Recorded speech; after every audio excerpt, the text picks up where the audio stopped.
Vérissure, le numéro 1 des alarmes en France. Rendez-vous sur vérissure.fr pour votre demande de devis gratuit. Vérissure présente. Sud Radio, parlons vrai chez Bourdin, 9h-10h, Jean-Jacques Bourdin. Bien, à la lumière de ce qui s'est passé samedi soir, cet attentat terroriste à Paris, avec ce suspect présumé, cet auteur présumé de l'attentat qui va être mis en examen aujourd'hui, je voulais soulever, on a beaucoup parlé de maladies psychiatriques, il était suivi effectivement, il a été longtemps suivi, puis les médecins ont dit que ça allait mieux, lui-même a dit qu'il s'était auto-déradicalisé. Bien, on a beaucoup parlé de maladies mentales et de psychiatrie. Alors, je posais une question un peu provocatrice ce matin. L'islamisme est-il une maladie mentale ? C'est un peu... c'est vrai que c'est provocateur, mais pour parler de cela, et pour faire le lien ou pas entre la radicalisation et les maladies mentales, nous avons avec nous Amine Elbaï, qui est juriste en droit public à Roubaix, écrivain, auteur du livre « Je ne me tairai pas » aux éditions Robert Laffont. Bonjour. Bonjour. Merci d'être avec nous. Et Thierry Najman, qui est psychiatre, psychothérapeute, qui est l'auteur de « Lieu d'asile » aux éditions Odile Jacob. Bonjour Thierry Najman. Bonjour Jean-Jacques Bourdin. Bien, alors, on a beaucoup parlé de psychiatrie, à tort ou à raison. On a beaucoup parlé de psychiatrie à l'occasion de cet attentat. Pourquoi ? Parce qu'il était suivi pour des troubles psychiatriques. Notre auteur présumé de l'attentat. Avec qui je commence ? Qui veut commencer ? Vous voulez commencer, Thierry Najman ? Je le sens. Allez-y. Oui, parce que, écoutez, je vais vous dire, oui. Je vais vous donner un point de vue qui, je pense, est largement partagé par la profession psychiatrique. Oui. Ce serait très confortable si on pouvait expliquer le terrorisme et le djihadisme par la maladie mentale, mais c'est une illusion, c'est un fourvoiement, et en réalité, penser que l'on puisse expliquer le terrorisme, penser que le terrorisme est une maladie mentale, ou que l'on puisse expliquer, que l'on puisse faire un lien de causalité entre terrorisme et une maladie mentale, en réalité, cela empêche de penser et d'élaborer des idées sur ce qu'est le terrorisme. Il est clair que le terrorisme n'est pas une maladie mentale et ne peut pas être expliqué par une maladie mentale. Mais on dit, ce sont les chiffres donnés par le ministère de l'Intérieur, qui dit qu'entre 25 et 35% des auteurs d'attentats terroristes souffrent de troubles psychiatriques. Oui, alors j'aimerais bien que, que les personnalités politiques qui étalent ces chiffres nous donnent leurs études, parce que les études scientifiques, parce que je vais vous donner aujourd'hui, si vous le souhaitez, des données scientifiques. On va peut-être essayer de prendre un peu de hauteur et de s'appuyer sur la science. Mais les études scientifiques ne donnent pas du tout les chiffres que vous venez de relayer et qui sont dans les études beaucoup plus proches autour de 5% et non pas de 20-25%.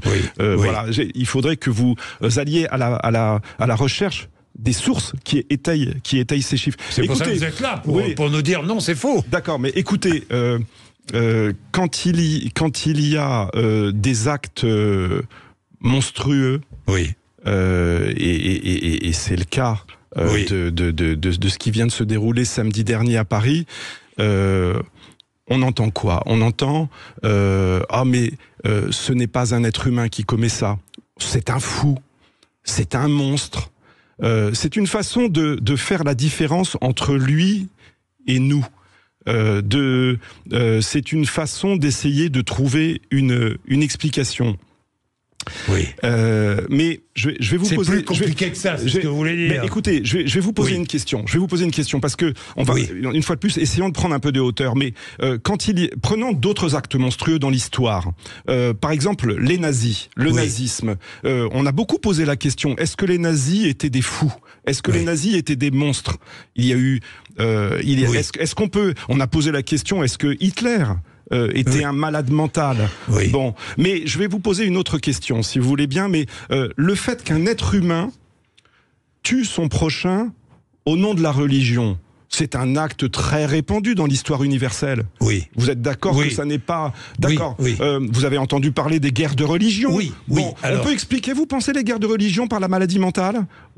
Par exemple, au XVIe siècle, où ça vous semble... Voilà. Amine, j'ai pas terminé mon argumentaire. Alors terminez vite, parce que je voudrais donner la parole. Mais les données scientifiques, en tout cas, je voudrais vous dire que quand on regarde les études scientifiques, et il y en a sur les liens entre criminalité et maladie mentale, que nous montrent les études de façon solide, c'est que les malades mentaux, et en particulier les personnes qui souffrent de schizophrénie ou de bipolarité, ne commettent pas plus d'actes délictueux ou criminels que la population générale. Et même, on peut aller plus loin et dire que les malades mentaux sont des personnes vulnérables qui sont l'objet dans les études de 11 fois plus de maltraitance que la population générale. Amine, Elbaï va vous répondre, Thierry Najman. Simplement, je veux dire que pour être embrigadé dans la radicalisation, il faut peut-être être en situation de déséquilibre mental, pardon. Peut-être pas, mais d'une forme de déséquilibre. Bon, je vous reposerai la question. Est-ce que déséquilibre veut dire maladie mentale ? Ah non. Eh bien justement, non, mais peut-être. Mais c'est tout l'enjeu, tout l'enjeu du débat. Et Monsieur Bourdin, ce matin, vous soulevez finalement le point névralgique du problème. C'est que dès le départ, et depuis maintenant plus de 10 ans, l'État, les politiques publiques associent toutes les dérives liées à l'islam à des dérives sectaires. Et qu'a fait l'État ? Qu'ont fait tous les gouvernements qui se sont précédés, de François Hollande à Emmanuel Macron ? Ils ont déshabillé, même supprimé la Miviludes, qui était une mission interministérielle de lutte contre les dérives sectaires, pour l'associer au comité interministériel de prévention de la radicalisation. C'est-à-dire qu'aujourd'hui, au sommet de l'État, vous avez des hauts fonctionnaires qui étudie le prisme de la radicalisation islamiste sous le même prisme des témoins de Jéhovah ou des mormons. Je suis pas très certain que les mécanismes d'adhésion à un groupe lié à l'islamisme soient les mêmes qu'à un groupe lié aux témoins de Jéhovah. C'est peut-être pas les mêmes, mais enfin la finalité, pardon, c'est quand même une forme de sectarisme. Vous n'allez pas me dire le contraire. Évidemment qu'on retrouve évidemment des comportements similaires entre dérives sectaires et dérives islamistes, mais ce ne sont pas les seules dérives. Et tout l'enjeu et tout le débat repose sur les politiques publiques. L'État a failli. L'État a failli parce que l'État a voulu pendant 10 ans rechercher une grille de lecture unique de la radicalisation en considérant que c'était tel et tel critère qui amenait à une radicalisation. Je me souviens d'ailleurs des propos à l'époque de Monsieur Castaner devant la commission des lois qui avait été moqué en disant que finalement une personne islamiste c'était une personne qui portait la barbe ou qui faisait 5 fois la prière par jour. Ça veut strictement rien dire. Ce n'est pas ça l'islamisme. En fait, on ne comprend pas qu'aujourd'hui le projet islamiste en France, c'est tellement développé. Il s'est développé culturellement, il s'est développé sur les réseaux sociaux, il s'est développé parce que c'est pas uniquement un projet religieux, c'est aussi un projet politique, c'est un projet d'expansion politique qui frappe la société. De conquête de la société, et je dirais même peut-être de la civilisation. Vous savez, Monsieur Bourdin, pas de langue de bois. J'ai ma propre sœur qui s'est radicalisée. Ma propre sœur qui est partie en Syrie le 26 août 2014. Je me souviens à l'époque. J'avais appelé ce fameux numéro vert, Stop Djihadisme. C'est un numéro vert mis à la disposition des Français en cas de doute sur la radicalisation d'un proche, appelez le numéro vert. Moi, j'avais pas de doute, je savais qu'elle allait partir en Syrie, je le sentais à travers son comportement, à travers ses revendications identitaires, communautaires, dans un contexte où elle avait à peine 19 ans et où elle voulait effectivement questionner toutes les questions sociales, sociétales, les questions identitaires et auxquelles elle ne trouvait pas de réponse. Je sentais effectivement un changement, un basculement. L'État à l'époque était impuissant et l'État nous disait mais l'arsenal législatif, la loi ne nous permet pas de l'arrêter. C'est-à-dire que concrètement, on lui reproche pas d'infraction. À l'époque, on était en 2014. Elle est partie ? Et bien sûr qu'elle est partie en Syrie. Elle est partie en Syrie, elle a rejoint Daesh pendant 10 ans. Et aujourd'hui, elle se retrouve incarcérée à Fresnes, à l'isolement. Et elle a eu d'ailleurs 2 enfants sur zone. Je me suis surtout battu, moi, pour faire rapatrier et protéger les enfants, les mineurs des Et dans les discussions que vous avez avec elle regrette ou pas ? Alors aujourd'hui, c'est ça qui est intéressant. C'est pour ça que je vous pose la question. Moi, et j'attire votre attention là-dessus. C'est-à-dire qu'aujourd'hui, elle se trouve à l'isolement à Fresnes. Un isolement administratif qui a été décidé par l'administration, pas par le juge d'instruction, mais par l'administration elle-même. Et je trouve que sur ce point, des aveux même de ma propre sœur, ça lui a fait du bien d'être isolé. Comme quoi ? Du bien. Bon. Sauf qu'il y a un problème, Monsieur Bourdin. Il y a un vrai problème, je vous assure. elle se retrouve aujourd'hui à l'isolement administratif. Le problème, c'est que c'est très compliqué parce que vous n'avez pas d'intervenant à l'isolement administratif. C'est-à-dire que pour avoir accès à un psychologue, faut attendre 4 semaines. Pour avoir accès à un psychiatre, faut attendre 8 semaines. Pour avoir accès à un médiateur du fait religieux en prison, d'abord, il n'y en a pas beaucoup, ça court pas tous les rues. Il n'y en a pas, faut attendre 3 mois. Comment voulez-vous ? Et c'est ça tout l'enjeu du problème. Le terroriste qui a malheureusement tué les touristes allemands n'était pas suivi. On ne veut pas regarder ce qui s'est passé pendant 4 ans durant sa détention. Il n'était plus suivi. Il y a un problème d'articulation et de suivi des détenus radicalisés, tout comme il y a un problème d'articulation dans le suivi de tous les terroristes qui sortent de détention. Je vais poser 2-3 questions à Thierry Najman, parce que là, vous me suggérez 2-3 questions. Un mot encore sur votre sœur. Est-ce qu'elle regrette ? Oui, heureusement. D'ailleurs, c'était même la condition pour que je m'engage dans l'idée même. Comment regrette-t-elle ? Comment ? Elle le regrette d'abord à plusieurs égards. D'abord parce qu'elle se laisse emporter par la vie. Elle assume. Oui. Elle assume. Elle ne conteste pas les faits qui lui sont reprochés devant le juge d'instruction. Évidemment qu'elle demande le pardon. Elle a conscience aujourd'hui, 10 ans plus tard, elle a mis 2 enfants au monde, elle a conscience qu'elle a fait la pire erreur de sa vie. Et qu'aujourd'hui, elle a la responsabilité d'être aussi une mère qui n'auront pas de père, et la responsabilité de devoir dire à ses enfants demain qui était son père. C'était un terroriste qui s'est fait exploser. Oui, vous comprenez ? Et pourquoi ils sont sans père ? Mais pardon, pourquoi ils sont sans père ? Ils sont sans père. Ils sont sans père parce qu'elle est partie. Mais oui, qu'elle est partie Monsieur là-bas. Bourdin, encore une fois, depuis 10 ans, on a eu tendance en France à victimiser, à considérer que même les femmes qui rejoignaient Daesh étaient victimes. Elles ne sont pas victimes. Mais il y a une part de volonté individuelle qu'on a déniée pendant 10 ans. Et moi, je me souviens, lorsque je le disais sur les plateaux de télévision, j'ai été moqué, alors même que j'ai été touché personnellement. Il y a une part de volonté. Arrêtez de considérer d'entrée de jeu qu'elles sont victimes. Elles sont même parfois plus embrigadées idéologiquement parce qu'elles ne participent pas directement à l'action violente. Bon, alors c'est très intéressant le cas de votre sœur. Il est 43. Juste petite pub, je vous donne la parole. J'ai 2-3 questions. À tout de suite. Vérissure, le numéro 1 des alarmes en France. Rendez-vous sur vérissure.fr pour votre demande de devis gratuit. Vérissure présente. Sud Radio, parlons vrai chez Bourdin, 9h-10h, Jean-Jacques Bourdin. Thierry Najman, vous êtes psychiatre, psychothérapeute. Faisons la distinction entre un déséquilibre passager, l'absence du père dans une famille. Oui. C'était le cas de votre sœur. Moi, monsieur Bourdin... L'absence du père. Ma maman, elle nous a élevés seuls. On était une famille de 6 enfants. Oui. Et elle a été extraordinaire parce qu'elle a endossé les 2 rôles. Bien sûr. Mais évidemment que, à cet âge-là, elle avait 19 ans. Et qu'à 19 ans, quand on se construit sur sa propre identité, on s'interroge, qui est mon père ? Bien sûr. Et évidemment que, moi je crois très sincèrement que l'absence du père, la déconstruction de la cellule familiale y est pour beaucoup dans tout ça. Voilà. Donc, on a un moment dans sa vie où on est en déséquilibre. Oui. Souvent, d'ailleurs, dans ces années, entre 19 et 25 ans, il y a une forte...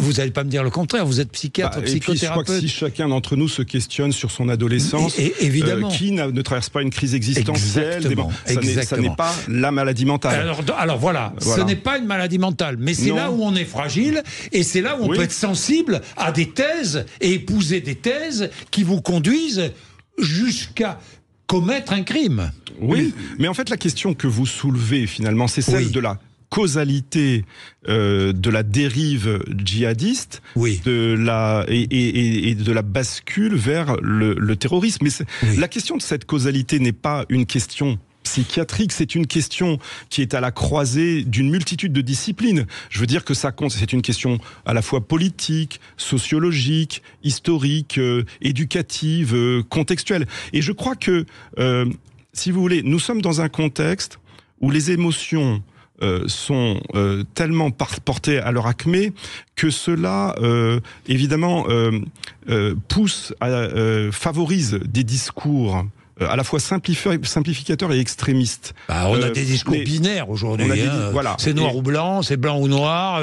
Voilà. Et ce que nous essayons là de faire, justement, c'est de ne pas être trop binaire. Donc il faut. Ce que je voudrais, si vous voulez, il faudrait appeler à la pensée complexe. Mais justement, c'est le très vite qui pose problème. Et je sais bien qu'on n'a pas beaucoup de temps. Mais justement, vous vous rendez compte de la complexité de questions de cette nature qui requiert qui requiert énormément de nuances parce que à la fois, on ne peut pas expliquer une fois de plus des actes terroristes par la psychiatrie et en même temps des individus qui seraient pris dans des idées délirantes, eh bien leurs idées délirantes pourraient aussi se saisir d'une idéologie extrémiste. Et ce que je voudrais dire, si vous voulez, c'est que lorsqu'on entend un certain nombre de personnalités politiques parler de ratage psychiatrique, comme ça a été le cas il y a quelques jours, et appeler à la mise en place de nouvelles lois qui laisseraient la possibilité à des mesures administratives avec des injonctions de soins. Un préfet qui pourrait décider d'une injonction de soins. Mais tout ça, si vous voulez, tout cela, ce sont des illusions dans lesquels on peut s'engouffrer, et d'ailleurs on ne va pas manquer de s'y engouffrer. Mais alors Monsieur Bourdin, je comprends ce que vous voulez dire. On va très vite. Très vite. Monsieur Bourdin, prenez le temps quand même. Allez-y, Yamine. Non mais c'est devenu tellement facile aujourd'hui pour nos responsables politiques de justifier le terrorisme par des dérives mentales. C'est une façon aussi peut-être parfois de masquer, de mettre la poussière sous le tapis, de masquer un petit peu parfois ses responsabilités politiques et juridiques. Je veux dire pourquoi, Monsieur Bourdin. S'agissant du terroriste qui a attaqué les touristes étrangers à Bir Hakeim, à Paris, en face de la Tour Eiffel, samedi dernier. Ce terroriste, il a quand même la particularité d'avoir déjà été condamné par la justice pénale. Et il y a un vrai problème dans notre pays aujourd'hui, Monsieur Bourdin, c'est l'articulation entre l'exécution du jugement pénal à la charge du juge d'application des peines et le pouvoir de police du préfet qui, lui, a la charge de prévenir la commission d'actes terroristes. Grosso modo, vous avez aujourd'hui un juge d'application des peines et un préfet qui ne dialoguent pas. Pourquoi ? Parce que le code de procédure pénale n'est plus adapté face à la menace terroriste. C'est-à-dire qu'aujourd'hui, il faut revoir la loi et permettre un dialogue entre juge d'application des peines et préfet. Pourquoi ? Parce que, par exemple, le préfet, il peut enjoindre, il peut même vous interner d'office, il peut décider une hospitalisation sans consentement. Et en août 2022, lorsque le juge d'application des peines... Ça existe déjà. Oui, ça existe déjà. Ça existe déjà, mais... Oui, mais docteur, ça existe déjà, mais lorsque le juge d'application des peines constate en août 2022 que la mesure de suivi du traitement psychiatrique n'était pas suivie, si le juge d'application des peines et le préfet communiquaient ensemble dans le cadre d'un groupe commun, eh ben peut-être que le préfet aurait pu prendre une mesure et articuler son pouvoir administratif avec le pouvoir de l'autorité judiciaire. Est-ce que si, quand même, Thierry Najman, si ce suspect présumé avait continué à recevoir des soins, alors, il est difficile de dire si et de faire des supputations. J'aime pas trop ça. Mais il est arrivé un moment où il n'a plus reçu de soins. Oui. Mais, en avril dernier. Mais là encore, j'ai envie de faire appel à un peu de nuance parce que effectivement, il existe en France et dans les démocraties toute une série de dispositions qui permettent de mettre en place des contraintes de soins, des injonctions de soins. Il existe plusieurs lois. Bon, mais essayons aussi de nous questionner une minute. Qu'est-ce que cela signifie et quel est ce paradoxe sur lequel repose l'idée d'un soin contraint en matière psychiatrique. De quels soins parlons-nous ? Est-il possible de contraindre un individu aux soins en matière psychiatrique ? Je veux dire par là que des dispositions existent, elles sont prévues par la loi, mais par exemple, en matière psychothérapique, si c'est cela dont on peut penser, en gros, de façon un peu rapide, on peut penser soit à un traitement médicamenteux, soit à un soin psychothérapeutique. Il n'y a pas 1000 possibilités. Et je veux dire que qu'est-ce que cela signifie de contraindre un individu de forcer à avoir contre sa volonté un soin d'ordre psychothérapique ? Est-ce que c'est possible ? Je veux dire qu'à un moment donné, il faut bien Alors, il y a deux solutions. Il y a effectivement ce que vous dites, on ne peut pas. Vous connaissez ou alors il y a l'enfermement. Non, mais attendez, c'est démago, ça, monsieur Bourdin. Je suis désolé. Alors, mais moi, quand j'entends aujourd'hui toutes les idéologies fantaisistes, ah non, mais c'est facile, on va éviter un nouvel attentat, on va mettre tout le monde dans un centre de rétention pour une durée indéterminée, par une notion de suspicion. La notion même de suspect, monsieur Bourdin, elle a entraîné notre pays dans le pire. Et c'est tellement facile que on fait face aujourd'hui à une faillite intellectuelle et morale sans précédent. Le Conseil constitutionnel a jugé la mesure contraire à la automatique. Je souscris. Il faut écouter les familles, il faut écouter ceux qui l'ont vraiment vécu. Il faut aujourd'hui revoir le droit administratif et le code de procédure pénale. C'est pas en enfermant des gens de manière indéterminée qu'on va gagner. Je suis d'accord avec ce que vous dites. Mais et puis, vous connaissez l'état des hôpitaux psychiatriques ? Oui. Est-ce que vous pensez qu'un hôpital psychiatrique serait en mesure de garder des individus dangereux avec les moyens, ce serait quoi, des infirmiers, des médecins, des psychologues qui seraient en mesure de surveiller et de s'occuper d'individus qui seraient prêts à commettre des actes terroristes? Ça vous paraît cohérent? Non, mais je comprends, docteur. Ça veut dire quoi? Ça veut dire qu'il faut prendre l'affaire à la source. C'est-à-dire qu'il faut prendre le taureau par les cornes, monsieur Bourdin. Voilà, le taureau par les... Ce n'est qu'une excuse psychiatrique. Mais bien sûr que c'est une excuse. Je crois qu'effectivement, beaucoup de personnalités publiques se défaussent du côté de la psychiatrie.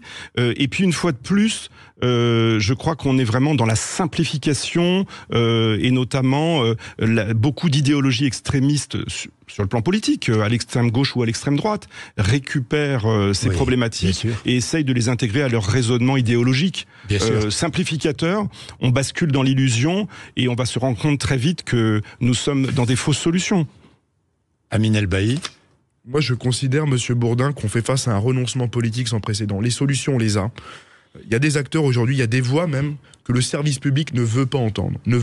Et depuis 10 ans, je regrette, monsieur Bourdin, moi j'ai été traumatisé par l'islamisme. L'islamisme m'a détruit personnellement, a détruit mes proches et est en train de détruire toute la société. Et vous avez des gens qui, pendant 10 ans, ont cru détenir la vérité. Ils ont fait de la déradicalisation un business opaque. On a eu le CPDSI de Madame Bouzard, on a eu le fonds Marianne, on a eu du pognon, des millions d'euros qui ont été investis là-dedans. Et je vais vous faire une confidence, monsieur Bourdin. Les plus de 315 familles que j'avais réunies à l'époque dans le cadre d'un collectif de familles touchées par la radicalisation, jamais, il n'y a aucun moment, l'État ne les a considérés comme des partenaires. Jamais l'État n'a été associé les familles. Jamais l'État n'a considéré qu'on pouvait lutter contre la déradicalisation autour d'une autre approche. Voilà. Donc on fait face aujourd'hui à une faillite politique et morale sans précédent. Et j'aimerais que demain, l'État et le gouvernement ouvrent la porte à ces familles prêtes à témoigner et à agir. Merci, messieurs. Merci. Très intéressant débat, je peux vous le dire, parce que ça permet de réfléchir. De réfléchir. On a besoin de réfléchir avant de réagir immédiatement. Allez, Sud Radio Média, après les infos, Valérie Expert et Gilles Gansman reçoivent Jean-Marie Boursicot, créateur des Publivores et de la cinémathèque Boursicot à Marseille, bien sûr. Il est 9h57. Sud Radio, parlons vrai chez Bourdin, 9h-10h, Jean-Jacques Bourdin. Avec Vérissure, le numéro 1 des alarmes en France. Rendez-vous sur vérissure.fr pour votre demande de devis gratuit.